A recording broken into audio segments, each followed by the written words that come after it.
Hey everybody, thanks very much for joining. Generally speaking, the more important the issue is, the less it is discussed here in Washington, D.C. We talk about a whole lot of things, but most often stay away from the real issues that impact people's lives and impact our entire society. Let me give you just one example. Today, we are living under a corrupt campaign finance system, which is undermining our democracy. And it allows billionaires to control not only our political system, but our legislative process. That's it, bottom line. You think you're living in a democracy? Well, yeah. You get one vote, Elon Musk gets one vote, but he also has the ability to put $290 million into a campaign to allow Donald Trump to become elected president. That sound like a democracy to you? Not to me. And increasingly, what we are seeing now as a result of Citizens United and the growth of super PACs are not candidates debating issues. That's democracy. You disagree with me, that's fine. Let's have a debate. But what you are seeing is competing 30-second ads that are funded by billionaire-controlled super PACs. So when you watch TV, you're on the internet, you see some group saying, citizens for this, citizens for that. In most cases, those are organizations that are funded by billionaires that are spending all kinds of money trying to defeat somebody or trying to elect somebody.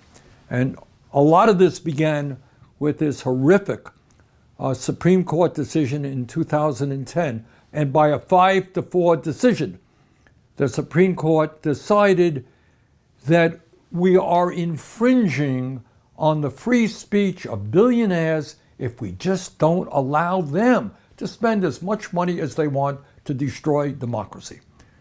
So that's basically what the Citizens United Supreme Court decision was about.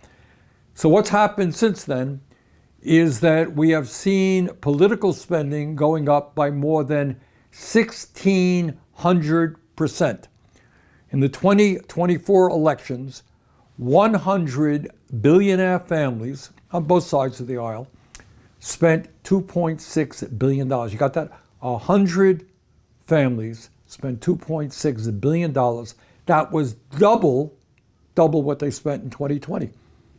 And I have every reason to believe that that is going to go up and up and up. So you're going to contribute $20, which we desperately need, we appreciate, and that is vitally important in maintaining our democracy.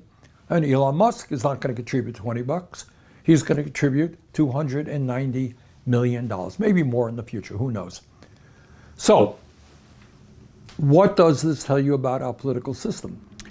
It tells you that if you contribute like Musk $290 million, you become appointed by Donald Trump to be the most important person in the United States government. You become head of Doge, and you now can implement your extreme right-wing ideology, break unions, throw tens of thousands of federal employees out on the street, cut back on Social Security employees at the Veterans Administration, and lay the groundwork, by the way, for the privatization of major government agencies. That's what you get when you contribute $290 million. But it is not just Elon Musk.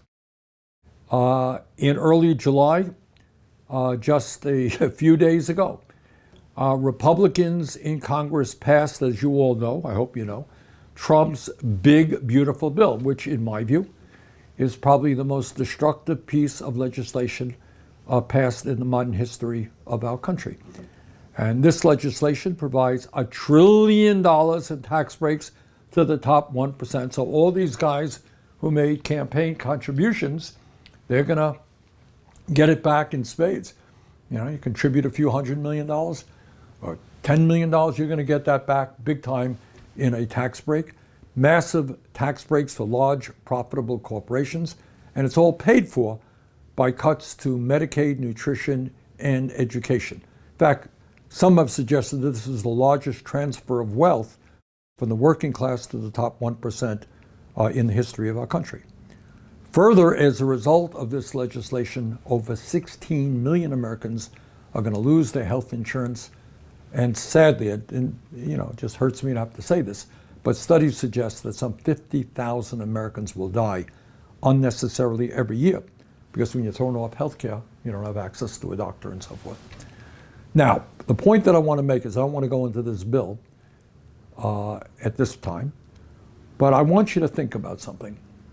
Think about how every single Republican member of the House and Senate, almost everyone, there were a few exceptions, voted for this horrific bill, okay? Virtually every member of the Republican member of the Senate, Republican members of the House. Now, do you think, and I know these people, do you think that they don't know about the impact that these massive cuts to Medicaid and the Affordable Care Act and education and nutrition are going to have on their constituents? You think they don't know that? And many of their constituents, by the way, are working class and poor. The answer is they do know it. They're not stupid. They know exactly what they're doing.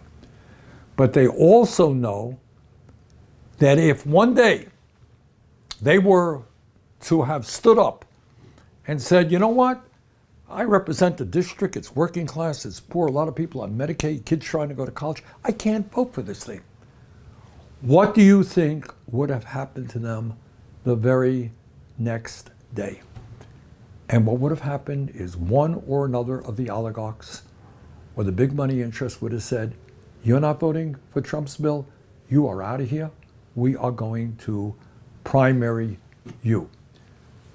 And I'll give you an example of that. There's a guy named Tom Tillis, who's a U.S. Senator from North Carolina. I don't know Tillis all that well, but he represents his state. Seems like a normal type Republican, but he made a mistake. He actually studied what was in the bill, and it turns out that that legislation would cause over 650,000 people in North Carolina to lose their health insurance. And having a sense of decency, he said, you know what, that's unacceptable. I represent the state of North Carolina. I can't vote to throw 650,000 people off the health insurance that they have. Well, you know what happened? The day after he made that public statement that he was not going to vote for this bill, Donald Trump issued a ruthless denunciation of him and threatened to primary him. You, Tom Tillis, Senator Tillis, you're voting against me, you are out of here. And you know what happened? A few hours after Trump issued a statement, Tom Tillis announced, I am not running for re-election to the United States Senate. He stood up, represented his constituents, and the billionaire class said, that ain't the way it works. We pay you to do what we want. You don't do it, you are out of here. But it was not just the big, beautiful bill, Trump's big, beautiful bill. We saw that in December of 24 in what was called the CR, continuing resolution here, where we had worked. Actually, my staff were really much involved in this, working on a continuing resolution to make sure that the government didn't shut down. And, frankly, it was not the world's greatest bill. It wasn't. We were working with conservative Republicans. But that bill would have put funding, increased funding, into primary health care, into dental care, to mental health care needs, into nutrition programs for the elderly, and apprenticeship programs for young people. In other words, it was a reasonably good piece of work. It took months of negotiating between Democrats and Republicans. We were involved in that stuff. That bill was all set to be passed. And then you know what happened? Just as the Congress was set to pass that appropriations bill, Elon Musk sent out a series of tweets.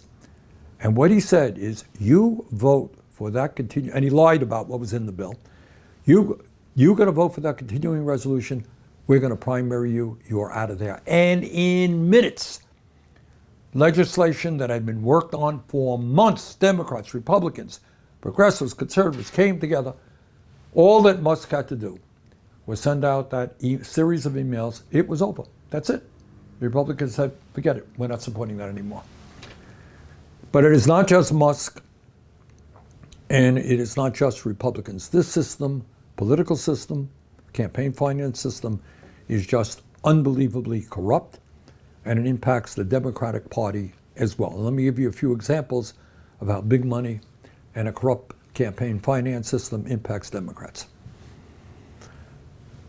While outspent by Republicans, over 80 Democratic billionaires donated tens and tens and tens of millions of dollars to help elect Kamala Harris to be president of the United States. I personally, many of you know, worked very hard trying to get her elected. But what ended up happening is all of that money from all of these billionaires heavily influenced her campaign.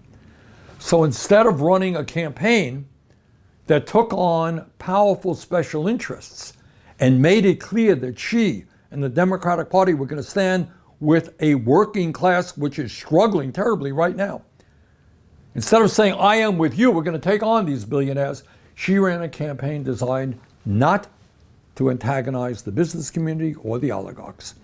In fact, as some of you may recall, one of her main spokespersons was the billionaire Mark Cuban. Billionaire influence on Democrats goes well beyond campaigns. And I'll tell you another issue where it is very, very impactful. If tomorrow a Democrat were to simply say, you know what, I can't continue to fund this Netanyahu government. They're starving children right now. Humanitarian blockade. Netanyahu's a war criminal. You know what would happen to that candidate? APAC and other super PACs would say, you're finished. You're out of here. Just like Musk is saying to the Republicans. And they have a track record. So it's not an idle threat. They have already defeated, you know, some very good Democrats, people like Cory Bush, Jamal Bowman, and other candidates who had the courage to say, you know what, I'm not going to support more military aid to continue the war in Gaza. So what you have right now is a political system in which both parties are heavily dominated by oligarchs and billionaire-funded super PACs. And it is also playing out as we speak right now in New York City, where Mr. Mamdani pulled off a major upset, some of you may know, and defeated Andrew Cuomo, was the heavy favorite to win, because Zohran Mamdani talked about issues of relevance to working class people. And the city responded to him, and he won the election. He won the Democratic primary. And there's going to be a general election come November. And you know what's going on right now? As we speak openly, I mean, they don't apologize for it. The richest people in New York City are saying, we are prepared to spend hundreds of millions of dollars to defeat Mamdani. That's it. That's your democracy. People spoke, the Democrats selected a candidate, and the billionaires are unhappy with that direction. In fact, one billionaire just the other day said it publicly, not embarrassed by it. He said, I met with Mr. Cuomo and Mr. Adams, the other two Democrats. Cuomo lost. Adams is running as an independent. And I think Adams is the superior candidate. I'm going to support him. Right out in the open. We, the billionaire class, like this candidate. So that's kind of where we are right now. This is an issue of enormous consequence. It impacts who wins, who loses elections, and it impacts our legislation. So we have got to now stand up, fight back in every way that we can. Short term, we got to make sure that Zohran Mamdani becomes the next mayor of New York City. We got to help in every way we can to see that he wins. Medium term, we got to make sure that super PACs are not allowed to play a role in Democratic primaries. And longer term, we've got to overthrow this disastrous Citizens United Supreme Court decision. So that's a lot to do. But if we want to save American democracy, if we want to have a government that in any way, shape, or form represents working people and not just billionaires, those are the things we've got to do. So this is a big issue. Not a whole lot of people are talking about it, but it is the most significant political issue that we face. You can't talk about health care, you can't talk about housing, you can't talk about education without talking about the role that super PACs play in allowing billionaires to dominate our government. So, a lot to be done. Let's go forward together, because at the end of the day, yeah, they got the money, they got a lot of power, but they are just 1%. Last I heard, 99% is a lot bigger number than 1%. So let's not let them divide us up. Let's stand together. Let's take them on. Let's beat them. Let's create a government that works for all, not the few. Let's save American democracy. Thank you.